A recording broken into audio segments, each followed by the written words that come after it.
Bueno, a continuación vais a ver una demo, nos van a explicar, además As, que es uno de los que pertenecen aquí a Mythic Games, nos va a presentar el Juana de Arco, ¿vale? Vais a ver una ronda completa, lo va a explicar él. Ya sé que hay más vídeos por ahí, pero es un placer el poder estar estando aquí en la convención de Essen 2019, el que alguien de Mythic Games nos presente directamente el juego.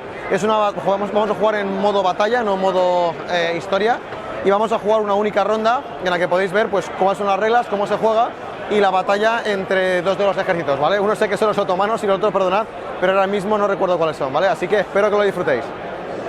Okay, so what we have set up here is a game of Time of Legends, Joan of Arc, and we've got a battle mode set up. So we're focusing purely on the battle itself and not on any scenario or story. This is just where two players have each decided on the size of a battle and built two armies. So you each have in front of you a 1,500 point army list with a character and units and morale values for each one of those units. And then in front of you, you also will have tarot cards and poker cards to represent the units that you have in your army. And in a battle mode, traditionally, you're going to be assassinating, eliminating, doing area control, or you're going to be holding King of the Hill, for example, so there's different objectives. In this simple demo, we're just playing to rout the opponent's army, so break their morale. And every army will have a morale value at the bottom and a breaking point that tells you how many units they take to lose, to break and run away from the battle. When you're playing Joan of Arc, you've obviously got the board as we see it here, and we have hexes, and hexes are either broken up into single one areas like this one, two areas like this one, or three areas like this one. And that's important because when you're moving about the board, you'll be moving from area to area. So even though the board seems quite small, when you have these areas broken down, we can play with the distance and the terrain. Whenever you start the game, the first thing you're always going to do when you start the round, you'll be the first player as the Ottomans in this case. We're going to flip over a round card, and this is going to tell us how many orders each player is going to get. So if you want to flip the first one over, it's going to give 4 command orders. So this means you can both take 4 command cubes from here. And these orders essentially come in 4 colors. You have grey command, green charge, yellow reactivate, or blue interrupt. And this is how you will give orders to your army and have them do things on the field. So I get 4, you can take 4 as well, Gabriel. Okay. The next thing we have is called the War Council. And this is to represent the advice, I'll get a more interesting card for camera, get advice or options that you might have at the start of every single round. And this deck is full of different cards that are going to come up, and each round you'll choose one of these as an extra bonus. So for example, you could have an interrupt order, which lets you take an action on your opponent's turn. You could have another command order, which will let your characters command your troops. Or you could trade in a command order for some legend tokens or experience. Legend tokens can be used on legend cards, which are these amazing effects that have one-time events to maybe surprise your opponent.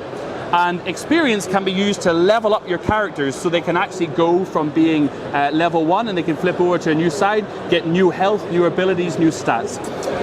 When you play the battle mode, you of course will choose the characters that you want to bring to the battle, so you can think about the kind of gameplay you want to go for. So as this example, I think it's a very simple one would be that if you, for example, took an extra command order, it might be a good thing for you, and I might take an interrupt so I can maybe react to something that you might do. So I'll grab a blue if you want to grab a grey. Okay. And now we will begin the first round in earnest. Now we go to the player turns. So you have 5 normal orders and 1 charge order available. And you'll see all your units here have similarities on the cards. I'll look at my impetuous knights, for example. We have attack dice, we have defense dice, and then we also have skills, and there's lots of keywords in the game that help you work out how certain units fight. And for example, the reason you have a charge order is your Sipahi, heavy cavalry, have the charge ability, so they can do that. So at the moment, you have a few different things you could do. You could activate your archers and potentially try and take a shot. You could activate your cannon on the hill because it has a range of 3 hexes, and because it's on a hill, it has an extra 1 range, so it can actually see 4 hexes of distance. Or potentially you could bring your cavalry and your troops forward. And to activate an area, you just take an order and place it into the area that you wish to give actions to. Okay, so for example, yep. just like that. Perfect, yep. That would activate the cannon. That's it. So it's the only unit there. So you would now decide what does it want to do. Does it want to move? Does it want to wait? Does it want to recruit somebody from like the people? Or does it want to fire? In this case, it's probably an easy choice. To fire. So you choose which area that you'd like to fire at. So I have my hero and my mounted knights here. I have some impetuous knights and some halberdiers here. I have some peasants here mixed in with some other kind of heavy infantry. So you pick a target, whichever one you want. Is there some sort of line of sight? I mean, can I choose any of the areas in any of the... Perfect question. So on the cannon card, it tells you it has a range of 3 in the top, that's it. And it's indirect fire. It's basically arcing the shot. So you don't actually have to worry about line of sight with that specific unit. But things like crossbowmen or lower range units, they will have direct shooting, which will have to deal with buildings and forests and things like this. The icon is this one, no? The icon that says that it has indirect fire, is that one? The one on the left with the arrows pointing up like this yes, is perfect. And that little symbol you pointed at tells you it's a war machine. Oh. So it can't do certain things like go into buildings, it can't do certain things that infantry can do. So you've got range 3 normally. You're on a hill, which is one of these areas here, and we have obviously forests, grassland, plains.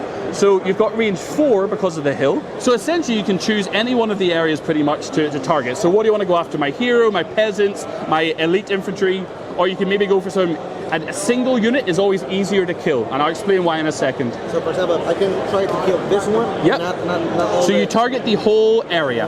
Okay, but if there's you target the whole area. That's it, that's right. If there's more than one miniature there, it's going to be more difficult to kill. Exactly right. Exactly. Because the defense dice of the units in the area they add up together. So they would take all of the defense dice in their cards and roll them against your attack dice. Do we try to kill the cavalry there? Pero si atacas, también rompes el castillo. The strategy is happening, I love it. If you attack, for example, this one, Yep. do we break that building or that building as defense or? This is a town. It's a great question. This is a town area, and because there's a building here, I will get a re-roll on one of my defense dice as I duck for cover. So you're in the same case, right? Yep, not this one, and not this one or this one, but these 3, I will. The important thing as well is that the areas, I haven't spoken about this yet, but the areas restrict how many units you can have inside. These small ones are a maximum of 4 units.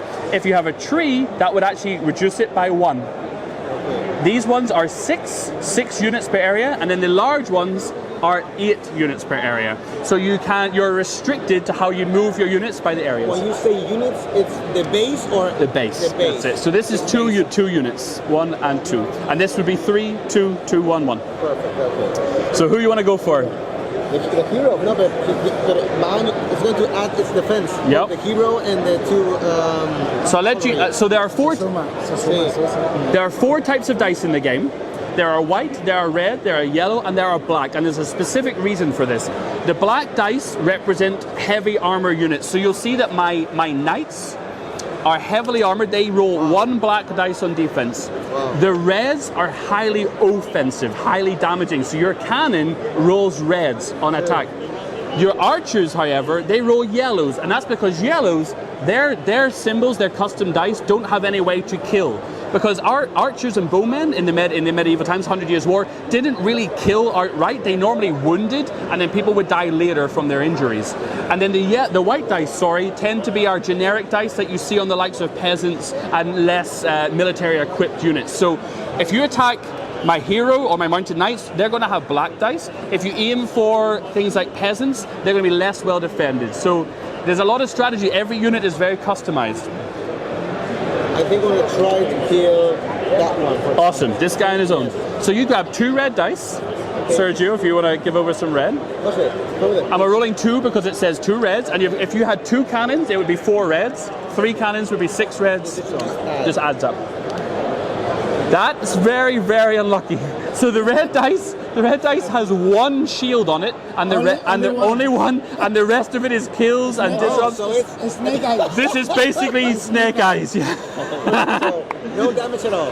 Now you could, if you wanted, you could spend your re-roll token. We each start the game with a single re-roll token. Let's do it. I love it. Okay. Let's try again. So we get 1 disrupt, 2 disrupt. Okay. So if a disrupt result gets through, a unit gets placed in the infirmary. This is where they might rally and come back, or they might die of their wounds. This is like a unknown. If you get a kill, then they're dead outright. So Dead outright, you have to throw your dice, right, in defense. yeah. So you have 2 disrupt. You're attacking here. I'll not spoil it, but I'll say I roll a single black dice. I got a shield, which is good, but I still only cancel 1 of your results. So I still have a disrupt, which I must allocate to him. So he will go to the infirmary. That is it.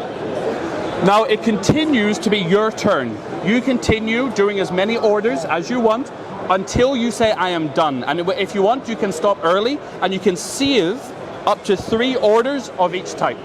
So you probably want to do another order. You could maybe do a charge. And what charge lets you do is if you have cavalry, it lets you move 1, then 2, then attack. So at the moment, you're out of range, but you could maybe move to here, and then you could go 1, 2, attack, or you could maybe move here, here, and then go 1, 2, attack, for example. It's how you spend your orders is very important. One of the things you can also do to use your characters is command your units. So for example, if you want to use one of your grey cubes and put it into here, for example, you have 3 units of archers in there. You can say these 3 units will fire. They will stay in their spot and they will fire at a range of your choice. But the same. So yes, you activate all units in the same you got it. area. You got it. That's it. There's no. But hit, yes, that's it. No. You activate. If I'm putting this cube here, I'm activating everything. That's it. That's it. In that area. You got it. So you could say these guys are all going to shoot, but my character, he is going to move. And what he could move forward. And if you look in the bottom right-hand corner of your card, you'll see in the bottom right-hand corner we have stats that show the command value of your characters. Your one has a command range of 1 hex, and he can command up to 2 units. Mine is adjacent and 1. So you could now command these units to come and join you. So you're basically saying, I activate this area, they shoot, he moves, and then he commands those guys to move with him. So I can, for example, I can move, for example, the archers. Yeah. I can move the. You want to move them or you want to fire with them? Oh. What's their range? The range of the. Yeah, that's it. 2. 2. So you could reach here. Oh yes. Or you can reach here, but not this far. I'm gonna try to hit them. And again, it's indirect, so it's going over, so it's fine. So you want to go after the peasants and knights, or you want to go after the peasants, knights, and halberdiers? This would definitely be slightly easier. Yes, yes, this one. So have a look at their dice. They roll a yellow, so you need 3 yellow dice because there are 3 units of them, and they have a special ability as well that their shields become disrupts. Okay, so just take 3 yellow, yeah. 3 yellow dice. If you could just roll a lot of blanks. On the range is 2. Yeah. So it's 1 hex, 2 hex. Yeah, The that's range it. are hexes. Yeah, that's it. Movement is area, range is hex. All blanks. We want all blanks, Sergio. no. Yes, all blanks. No. Okay, so 2 push, and that shield becomes a disrupt. Okay. It's ability of The unit. So we've got some peasant militia, which have no defense because they're peasant militia. Literally nothing. And we have some impetuous knights who roll a black dice. So you grab a black dice, Sergio, and see if you can roll us a shield. A shield would be great. Oh, it's a kill. So this is going to do nothing in this situation. So this just goes away. What then happens is we, as defenders, allocate the dice to the units as we see fit. So for example, we could say the disrupt is going to go to the peasants, and the push is going to go to these guys, and this is extra, is not needed.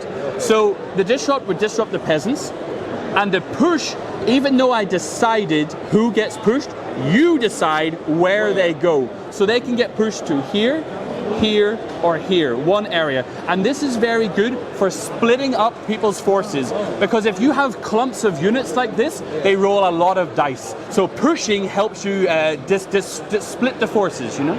So where would you like them to go? Backwards? I have 4 of them. That's probably better to put them there. Oh, I really wanted him to put it. I want you to put our stuff together. I think it's better there. Yep. Okay. So that would be, we're done with the archer. Yep. Now he can move. The The character, yep. Only one? Movement is always one, unless you do something like charge, or if you have an ability like haste. I'll move it here. Yeah. And I think I'm going to move also. Yeah. That's it. The cavalry with him. Yeah, perfect. And that's specifically, the grey cube is called a command order. Because you used a grey cube, he can use his command ability. If you used any of the other three, it couldn't do it again. Okay. So some of the strategy, once you see these cubes are starting to appear, you cannot activate this area again this turn. Unless you had a reactivation order, you could do it again. So what I can do is now that I have moved these 3 units, I can activate. Absolutely perfect. Is that right? Yep. So I can activate him. Yep. Well, activate all the units. Okay. So, and could I again? Well, I'm not. You could command. You could move these guys to here or to there. Yep. Okay.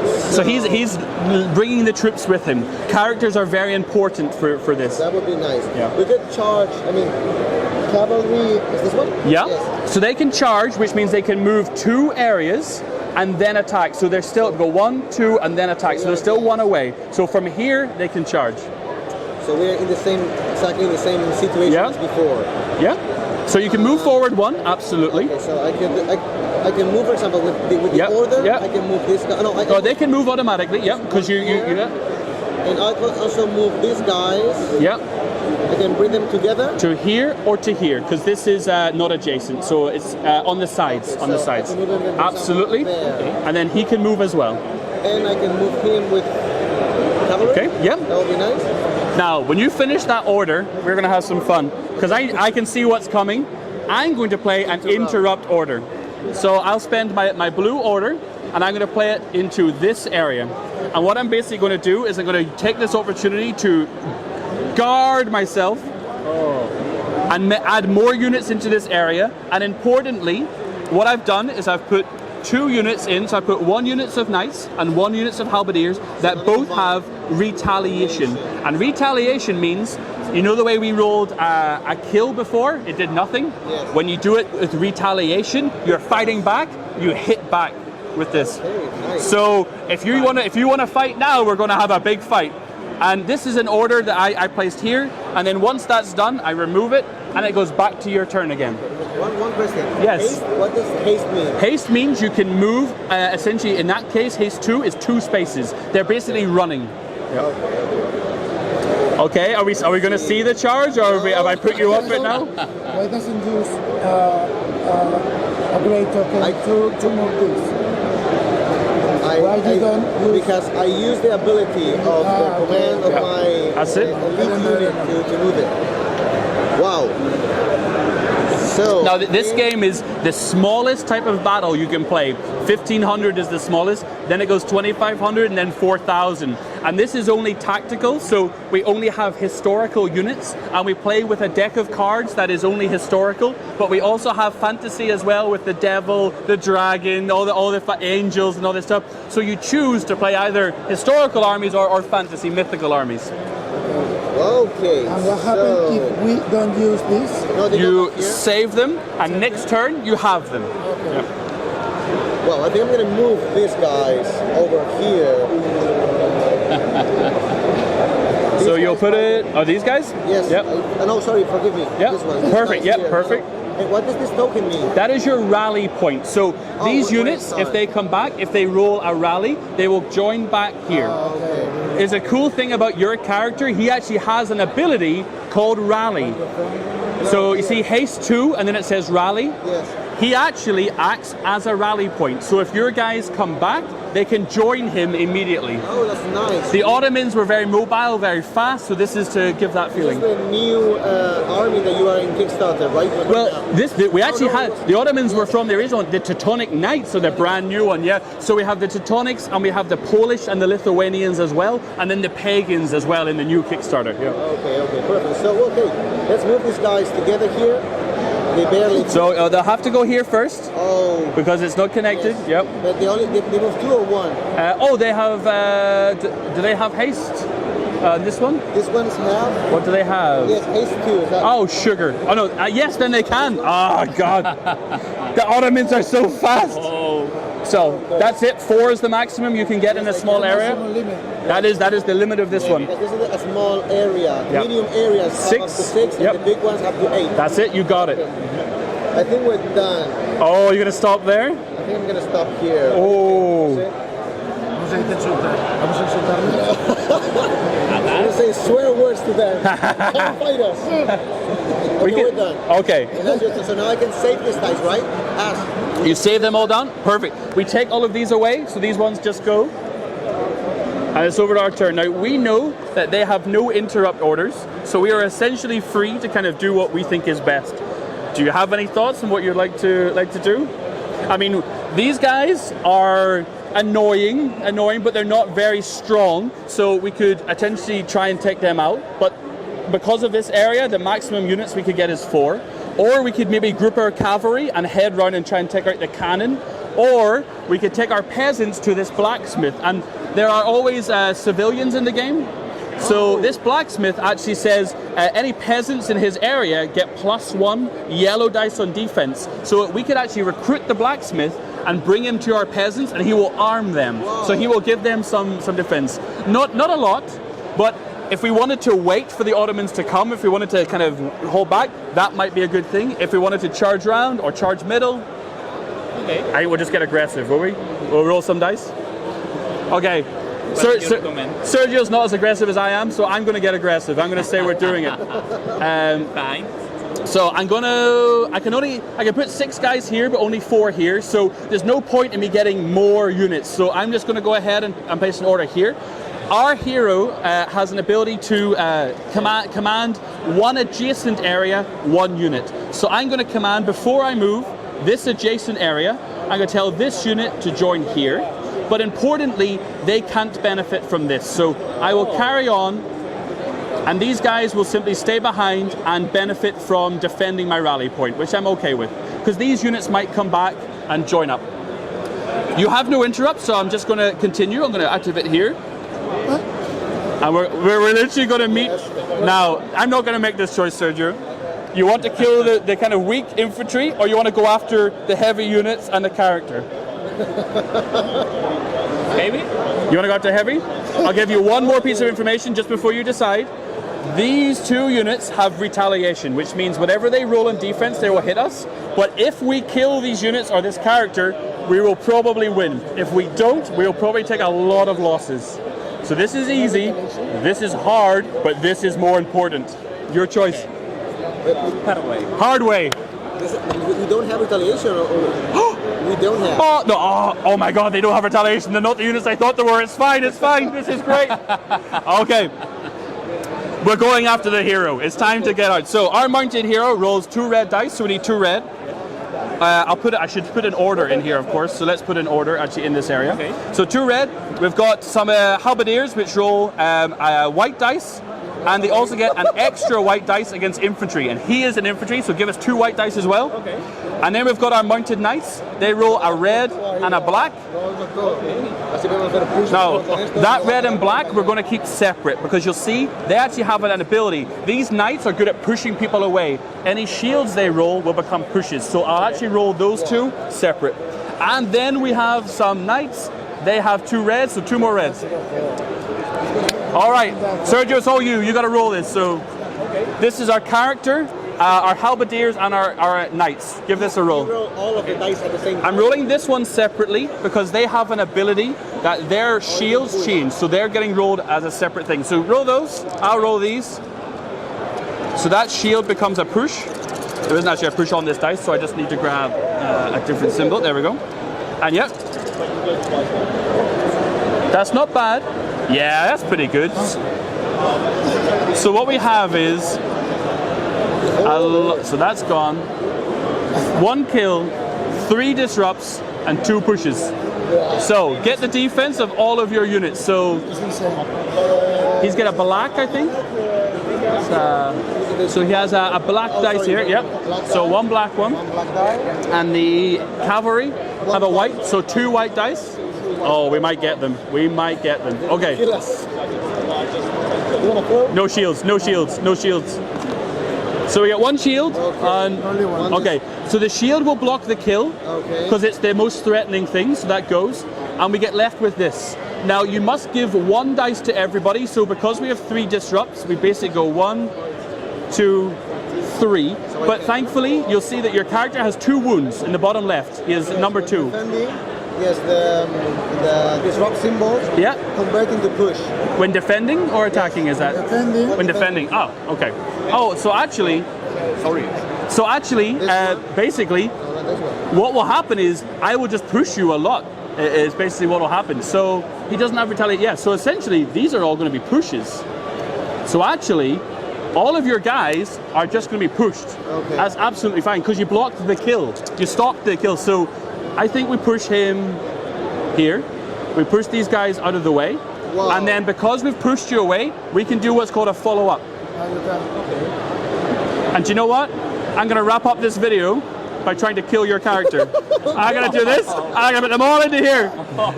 Moral victory. Okay. Same dice again. All the guys. So I'll give you all of this. We don't need this one. So all is this. Let me just double check. So 2 reds for the character. Yes, we need a red and a black, and then we need 2 more. What did I say? Sorry, 2 reds for the character. A red and a black. I have it already. And we need 2 more reds for these guys. 2 more reds. I think I rolled too few dice last time. I actually gave you an easy roll last time by mistake, and then the white. That's it. It should have been this. There we go, Sergio. Yes. Get some blood. Get some blood. I've got 2 pushes. Wow. Oh. Okay, let's re-roll it. Let's re-roll it. We want to kill him. We'll spend our re-roll token. Come on, Sergio. More kills. More kills. Let's try. Only one extra kill. We need to see. Yes. So we got 3 kills, but you still roll your black dice. Oh yes, there's 3 kills. You're only block 1. How many health have the So he has character? 2. So 1 kill takes 1. 2nd kill takes another. You're dead. Okay. He would not go here. He would go out of the game, and we would follow up, and then you would lose morale equal to. So you've got a breaking point. You would mark at the bottom. You can see where it's been marked with an X. You would lose that much morale. Essentially here. Yeah. That if someone has not cleaned it yet. How many points do I lose? So you would lose, his morale is 4, it says up the top up here, that's it. So you would lose 4 morale, and if you lost 13 morale, that would be it. Your game would be done. So we're not there. I mean, even if I lose my main character. Oh, you're still playing. Absolutely. You only lose when you get to your total morale has dropped till that limit. Exactly. In this demo, that's where we're playing. But you can also play King of the Hill, where you try and secure. You can play Territory Control, where you try and control different areas. You can play Assassination, which means you try and assassinate the character. And then obviously that's all just the battle mode. The scenarios are then completely different. They add all the story and all that stuff on top. Wow, really nice. Thank you so much. That gives you an idea of the kind of core mechanics. Perfect. Thank you. Thank you very much. You're very, very welcome. Thank you guys. Thank you so much.